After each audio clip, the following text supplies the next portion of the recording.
So here's our special guest at RAD Garage, Tyson Hugie. Am I pronouncing that right? Yeah, right on. He's come to visit us from Arizona. Well, he didn't come just to visit RAD Garage. He was here to... Well, That's a big part of it. Thank you very much. This is a destination vacation, so anybody, if you're ever in the Calgary area, I think Rick should start charging admission because Absolutely this was not. one of the highlights of my weekend.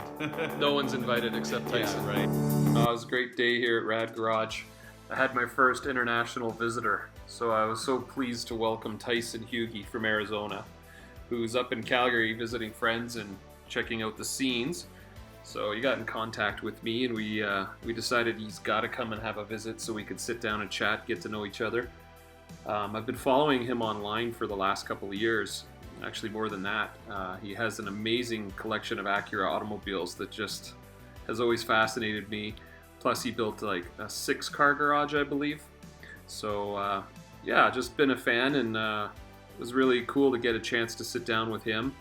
And his friend Zach was also there, who's a Calgary guy who's also into Acuras. And so we spent the better part of, I don't know, maybe 3 hours just chatting about life and cars and garages. And I've made this video. Hope you like it. It begins with Tyson talking about how Acura honored him when his legend, his 1994 legend, hit the 500,000 mile mark. So hope you enjoy. So he said, how do you feel about us having a milestone party for you? Nice. And how would you like to pick a date, and we'll let you come turn 500,000 miles at headquarters. And so this was probably March, April timeframe. We picked a date in November. I had a second car at the time, so I could sort of like customize how much I needed to drive it. Challenging part happened leading the weeks up to it, because Phoenix from LA is about 400 miles. So I'm a little paranoid about hitting it right on, and I had this huge buffer of miles, so I was literally burning miles like a around. plane wasting I fuel was, before a crash. and I knew that there were people waiting for us with this big red carpet thing, and so I ended up rolling. It was 500,000.1, so I did overshoot it by 1/10 of a mile. But ever since then, it's sort of just I maintained contact with them. 6 months later, they gave me a free car. So I got into a 2013, it was a new model at the time, the ILX, which is Civic-based sedan. And the whole arrangement there was, we would like you to blog about this for 1 year. Share your experience, YouTube it, put it on your website, whatever. I did that. I put 54,000 miles on that car in 1 year. And I said, do you want your car back? Nope, we're going to send you the title. So it came to me. And then it's been my daily for 2012, so 7 years. Just quickly tell us what cars do you currently own? Oh gosh, so this is a movie. In order of preference. Oh, no, I'm kidding. Oh, man. Any order you want. Picking favorite children. Yeah. So I'll go oldest to newest, because that's in my mind. That's kind of how I'm thinking about it. My pride and joy, and what I would call the crown jewel of the collection, is my '92 Acura NSX. It was their halo car, basically from 1991 to 2005. And that was my 30th birthday present to myself. So absolutely had to have it, achieved that goal with 2 weeks to spare, and that's been kind of my weekend toy. So the 92 NSX, I have a 93. This is kind of diverting from the Acura realm a little bit, but I got a really good chance to own a Honda Del Sol, which is a 2-seat roadster, little 1.6 liter VTEC B16 motor. I didn't know you had one of those. Yeah, 125 whopping horsepower, so it will not light your hair on fire. But with the targa removed, it's just such a fun little, I call it my Skittle, because it's bright green. Oh, the Samba green. I remember the green. Yeah. So the 93 Del Sol, a 94 Acura Legend Coupe, which is my original that I've had now for 16 years. It's got 566,000 miles. The 94 matching Legend sedan, both Desert Mist. Yeah, Desert Mist Metallic is the color. That one's also a manual 6-speed, and it's got 161,000. Then a 94, similar to my friend Zach here, Acura Vigor, which was a rare 3-year model run only car. Then we have a 90, I skipped my Integras, 292 Integras, a GSR, which is the sort of teal 1990s era Aztec green. Yeah. And then I have a 92 Integra sedan, which is my lowest mileage car, which is red. 96 SLX, so Canadians didn't get this, but there was a rebranded Isuzu Trooper for 4 model years that they basically just took the Isuzu placard off, throw an A on the grill, and sold it as theirs from 96 to 99. I have one of those that's been, honestly, probably the worst automotive purchase I've ever made, but it's such a novelty because people see that and what is that thing? And it's a box, you know. Did I see you're on your second one? Mm-hmm. Right, you got one recently. I got one, was the first one, but then... Yeah, but I was dead set on getting one with the premium package, Of which course. was the alloy wheels. It had like power folding chrome mirrors and just stupid little quirky things. So I found one in Chicago, rustiest thing ever. It showed up and I took it to get an oil change the next day at the dealer, and they said, this thing is rustier than the Titanic. I mean, the frame is just flaking. That's my kind of guilty pleasure car. I still have fun with it. It's a 96. Then recently I picked up a car that's been in the family for 14 years. It's a 2000 3.5 RL, which is what became of the Legend in 96. That's black car, my first black car, and I'm learning how difficult it is to manage black. And then I guess that takes us to my 13 ILX. So yeah, my newest car is now 7 years old and kind of looking for a new one. So I might upgrade sometime soon. Well, that's interesting because my next question is, what cars are on your wish list? Okay, so good question. And be realistic. Yeah, no, I understand.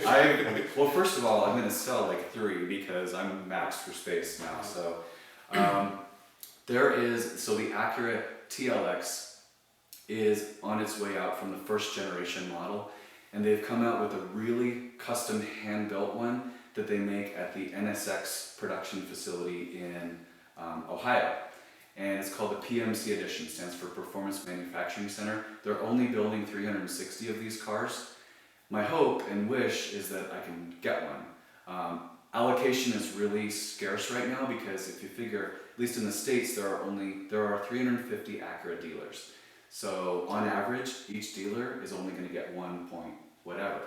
So I'm working sort of an internal deal to see if I'm not getting a free car out of this. That's not anywhere near what reality will be. But if I can sneak my way into one of those somehow. Right. So maybe go up to Juneau, Alaska. Well, Juneau, it would have to be on a ferry ride, I think. No, it's funny you say that because Alaska is on the radar. I'm going again for sure. And this time I'm not going to cheat out and just only go to the Arctic Circle. I will go to Prudhoe Bay, which is on the Arctic Ocean. So, yeah.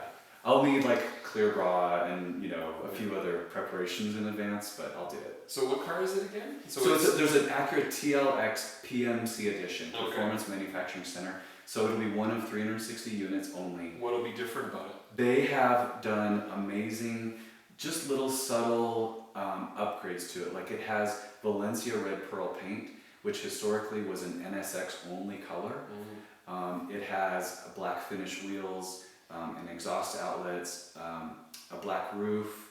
What are some like internally? It has a red accented black suede and leather seats. Just like little subtle differences, and the packaging is kind of cool because historically you could only get I don't know how the Canadians are allocated, but A-spec package versus advanced package, and this car actually blends both together.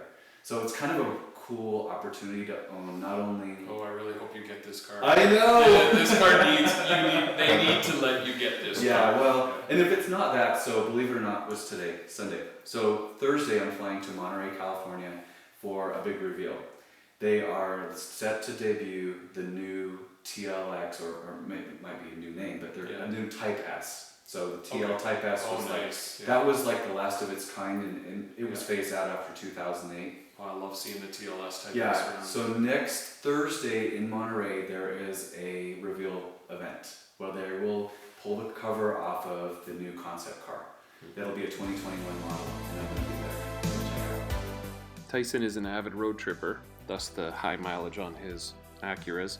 So I asked him, what is your next greatest adventure going to be? Here's what he said. And this year, I'm actually going to cross off my list a drive that's been nagging me for a while. Key West, Florida.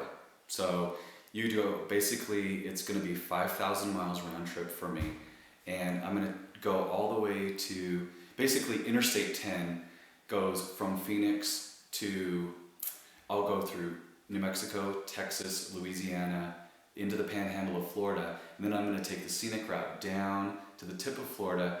And Key West is the southernmost point in the USA, so there's a pylon or a buoy or a post there that you get a picture of, and then I'll look back up, and we have an Acura convention taking place later that week. This is the second week of October in Daytona Beach. So yeah, so I'll be gone for 14 days to do 5,000 miles. So this is my longest trip since Alaska 3 years ago. And you're taking the NSX. I should. But it'll be my high mileage Legend, so we'll see if it gets me there. What's it at now? 550? 566. Wow. So again, this is me being nerdy about numbers and mileage, because I know you've posted a few things with this, but the car will turn over 567,890.1. So I wrote down on a post-it note and stuck it in my gauge cluster when I need to reset the trip, because it will be 567,890.1, and I want the trip to say 234.5, so it reads all the way across. This is happening. And if I miss it, I will be pissed. That's pretty cool. I'm a big fan of Tysons Garage, so before he left, I asked him to talk a little bit about his garage and how it's helped him maintain and care for his Acura collection. So my house is a very modest 1949 mid-century brick house in Phoenix, but the garage is what compelled me to, it was already there. So the folks who renovated the home before I bought it 3 years ago basically added on what became a workshop or a kind of, it had a 2-car garage and then a wall splitting it, and then basically just woodworking stuff, welding stuff, miscellaneous, because the couple had just 2 cars. Anyway, I fell in love with it. It's roughly 50 feet by 100 feet. It's 2,000 square feet. And at the time I had 6 or 7 cars, so I was renting storage units. Sorry, your garage is 50 feet wide? I'm sorry, it's 20 by 50. Okay. Yeah. I was going to say, Yeah. holy smokes. Yeah, no, it's... That's wider than my lot, which is... Yeah, it's a wow. Okay, so it's 20 by 50. 20 by 50 roughly. It's Yeah. 988 square feet. Wow. I only know that because when I got quotes for the epoxy floor coating, that's what it came out to. Oof. Anyway, fell in love with it. I had cars that I was putting in storage units at the time, and that's expensive. It was paying, for a 10 by 20 in a bad part of town, I was paying $110 a month, which is stupid. So car wasn't worth that, Anyway, I busted a quick move, sold my existing house, which was just a standard 2-car garage, and the timing worked out perfectly. I got that house sold, made an offer on the new one, everything came together August of 2016, and then that was kind of like I was done. And then kind of like, I think you can probably relate, I got into the house, I took that wall down so I could now get basically 2 cars wide times 3 deep, tandem in that biggest garage. And then there's another smaller garage on the west side that's just a single car enclosed carport. That's where I keep the mower and the weed eater and, typical garage, what most people put in their garage. So yeah, it's just kind of been, every year I sort of have, okay, this year is going to be flooring. Next year I want to do an audio system. The year after that, let's do some TVs in here. And so I have to be careful to not get out of control too quickly, because it's easy to do that. And I have friends who are enablers, and so my friend Jason says, oh, I guess all you need now is LED lighting and cam lights in the ceiling. And I'm like, oh man, stop it. Stop it. So kind of like I have a road trip list, I have a garage list of I'm not done until I get X, Y, Z, and D, whatever. So yeah, it's a work in progress. I mean, I aspire to something along the lines here, but this is like level 10 and I'm at level 2. Oh, I so. don't believe that. Don't believe that. Tyson and I hung out for about 2 hours talking about all kinds of things, mostly cars, garages, but life in general as well. And at one point, he started asking me some questions, so here's that. Here we are in your detailing theater. I've never heard anybody up until now call their garage a theater. I don't know where I got that actually. I Picked love it it up. though. You know who it was actually? It's the guy in England who is it Paul Dalton? Does that ring a bell? From the website or?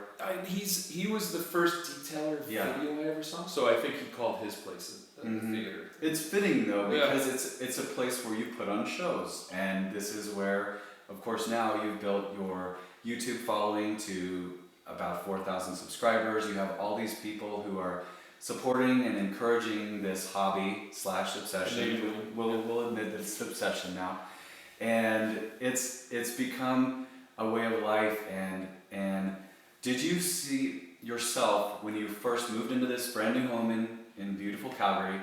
Did you ever see yourself getting to this point where your garage is a focal point for so many YouTube viewers? Absolutely not. So when I moved in here, I don't even think I watched YouTube. Yeah. I had other things that I was obsessed with at that time, but I did want a nice garage, and I did like detailing products. But back then I was, scouring shelves of the local parts stores, grabbing whatever off the shelf products they had, and I had a little shelf here. I thought I was all set. I thought I was like the man. Done. And then you find a community. Yeah. You get some recommendations. Trouble. And it's a very slippery slope. Yeah. Well, here you are today. We've arrived here. And it's taken you how many years to get to this point with the garage? It'll be 9 this November. 9 years. And it seems like the evolution is sort of perpetual. I mean, you can reach a point where you feel satisfied, but then, just like you said, people in the community will suggest things or recommend things. And I have to ask you, do you feel like you're at sort of a peak now, or is there still room to grow? I'm definitely peaked. I think the only place that it could grow is if I start innovating with the drainage. So there is the possibility in the next few years that I redo some of the garage floor to incorporate a trench drain and a catch basin, because I'm not tied into any kind of drainage system. Gotcha. But I was talking about that with my wife, and she said we're not ever going to do that. So that was easy. I might be done. So she says. Little tweaks here and there, Yeah. but like back to your main point though, I was not one who sat down at the beginning and drew any of this out in my mind or even on paper. It's just been a steady evolution. Right. And every time I think, yes, I'm done, there'll be another little thing that comes up, and well, now I got to move this, and that's part of the fun for me. Yeah, it is. The garage is void of any vehicles right now because we're kind of using it as a studio, but there's an Audi SQ5 parked out front, and it's your second SQ5. Yep. Had an a Q7 Yep. prior to that. So being a man who's loyal to a certain brand, I get that. But tell me how that all started and why you are the Audi guy. Yeah, I don't really have a great story. I was on Glenmore Trail, one of our busier streets. My wife was driving, and I was kind of slunched back in the passenger seat, and I saw the new Q7 beside us, and I thought, wow, that is a man of great acumen to drive such a vehicle like that. What were you driving at the time? We were in a Pontiac G8 GT. Okay, well, It was a great car. So, but I thought, wow, these German SUVs are just so, I don't know. At the point, they were unattainable for me at that point. But then my wife and I started getting a little frustrated with these rear-wheel drive V8 cars that we were driving in the winter. Yeah, because I saw a Cadillac CT. That's an STSV. STSV. So that was my princess, and she had the G8 GT. And neither of us went anywhere in the winter because it was a little difficult. Couldn't do it, yeah. So we decided to sell both cars, and we were going to get a luxury SUV. And I was looking at Mercedes-Benz, BMW, and Audi, and I just really there was that garnet red Q7 on the lot of my local dealer, and it really spoke to me. And the rest is history. The rest is history, and it's just been a great company in that the same salesman that sold me that red one still works at Audi, and the same serviceman that helped me out the first time I got the oil changed on that one still works at Audi. So it's just nice. I feel like you've developed a sense of rapport with them, and now, having owned multiple, you have an understanding of what to expect for maintenance. Like, they probably have great service plans and things like that.